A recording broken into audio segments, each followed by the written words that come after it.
Драги пријатели христијани, пред нас е уште еден голем празник за христијанскиот свет.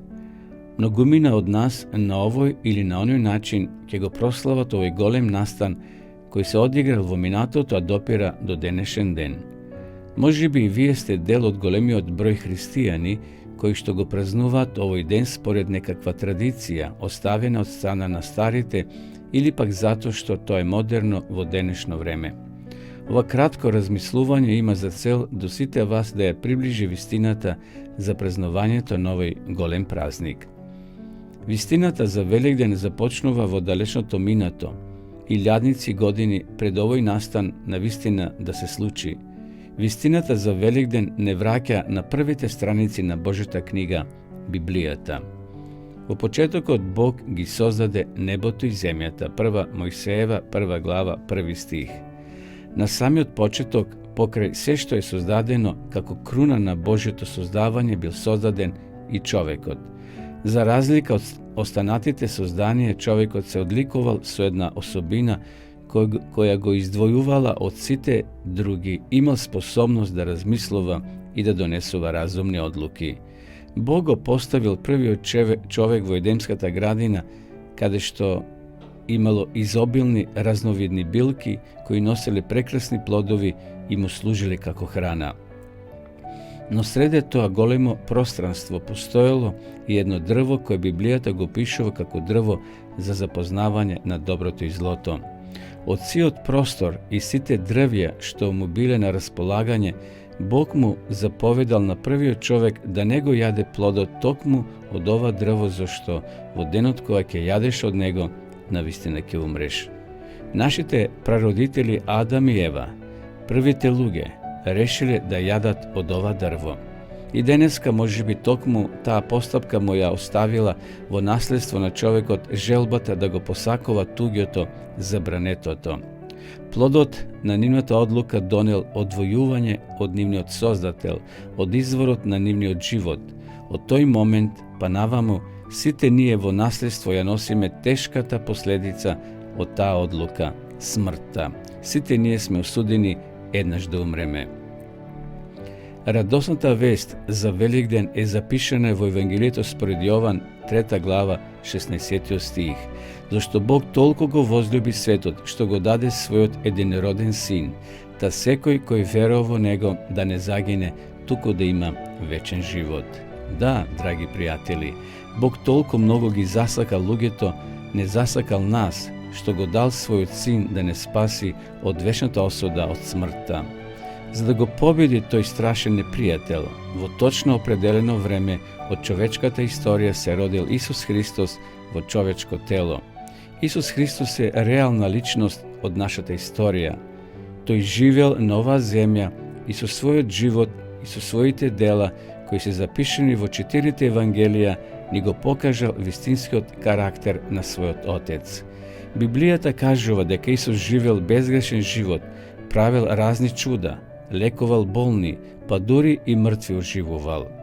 Но сите овие добрини и негови благородни постапки не биле на задоволство на тогашните црковни водачи и тие смислеле начин како да се ослободат од него. Библијата кажува дека на Вели четврток Исус за последен пат јадел Пасха, празник во чест на ослободувањето од египетското робство, кое се празнувало од генерација во генерација, а се состоело од печено јагне или јаре, бесквасен леб и горчливо зеле.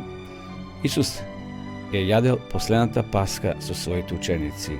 Во таа прилика Исус го воспоставува новиот христијански обред, денеска меѓу народот општо познат како причест. Откако завршиле со вечерата, тие тргнале на своето вообичаено место на Маслинската гора, каде што Исус имал обичај да му се моли на Бога. Овој пат неговата молитва била многу поинаква. Исус знаел дека минува низ последните моменти од неговиот живот, знаел дека ќе мора својот живот да го положи за грешните луѓе. Исус доброволно страдал заради Адамовата непослушност во Едем. Сите гревови на светот се ставени врз неговите плеки. Планината на сите гревови, на светот се урнала врз него. Цитат од книгата Ранохристијанското верују, страница број 203. Пред Исуса постојала голема дилема.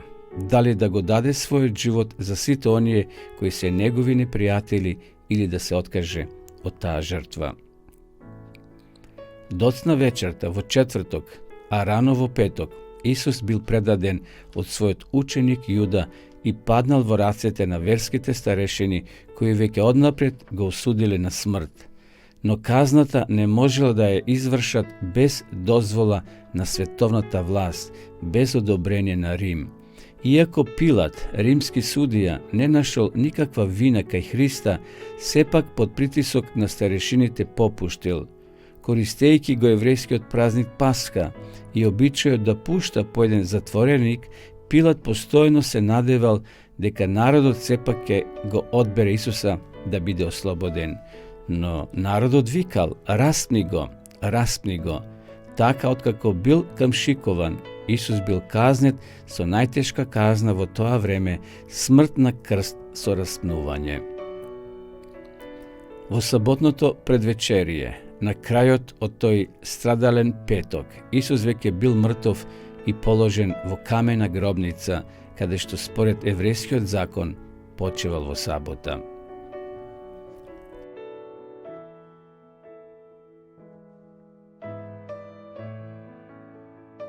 А по саботата, на осамнување на првиот седмичен ден, дојдоа Марија Магдалена и другата Марија да го видат гробот. И ете стана голем земјотрес, зашто Господов ангел слезе од небото, пристапи и го одмести каменот и седна на него. А лицето му светеше како молња и неговата облека бела како снег. Тогаш ангелот проговори и им рече на жените: вие не бојте се, зашто знам дека го барате распнатиот Исус. Го нема тука, зашто воскресна, како што рече. Отидете бргу и кажете им на неговите ученици дека воскресна од мртвите, и ете, тој оди пред вас во Галилеја. Евангелие според Матеја, 28 глава, од 1 до 7 стих. Наместо споменик, апостолите на Христа му подигнале цркви и над нивните отворени врати ги напишале овие три збора: навистина Господ стана.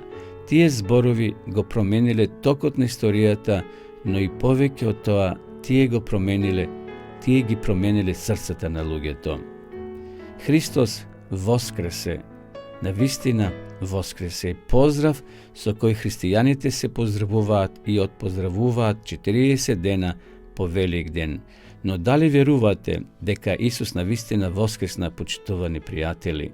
Апостол Павле уште во првите 100 години после овој голем настан почувствувал потреба да ги напише следниве зборови: но ако се проповеда дека Христос воскреснал од мртвите, како некои меѓу вас вела дека нема воскресение на мртвите. Ако нема воскресение на мртвите, тогаш ни Христос не воскреснал. А ако Христос не воскреснал, тогаш е празна нашата проповед, празна е и вашата вера. Притоа се наоѓаме и како лажни Божи сведоци дека сведочиме за Бога дека го воскреснал Христа, ако навистина мртвите не воскреснуваат. Зашто ако мртвите не воскреснуваат, ни Христос не воскреснал. Ако Христос не воскреснал, суетна е вашата вера. Прво послание до Коринтјаните, 15 глава, од 12 до 18 стих. Каква е твојата вера? Дали ти веруваш дека мртвите нема да воскреснат? Ако е така, тогаш залудно си христијанин, кажува апостол Павле, тогаш си најбедниот човек од сите луѓе на светот, бидејќи смртта дојде преку човек, та преку еден човек дојде и воскресението од мртвите. Зашто како што сите умираат по Адама, така и во Христа сите ќе оживеат, но секој по својот род. Првенец Христос, после оние кои се Христови во времето на неговото доаѓање. Тогаш доаѓа крајот. Прво послание до Коринтјаните, 15 глава, од 21 до 24 стих. Драги пријатели, Христовото воскресение е вистина, а не утопија, факт, а не приказна. Верата на учениците во воскреснатиот Христос произлегла од вистината.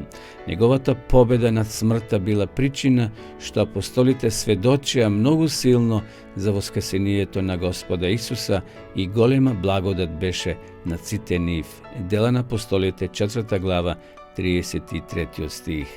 Дали сакаш да бидеш вистински верник? Исус те повикува да веруваш во Него, да веруваш дека е Тој моќен да те спаси од смртта и да те воскресне во денот на Неговото повторно доаѓање. Дали веруваш во тоа?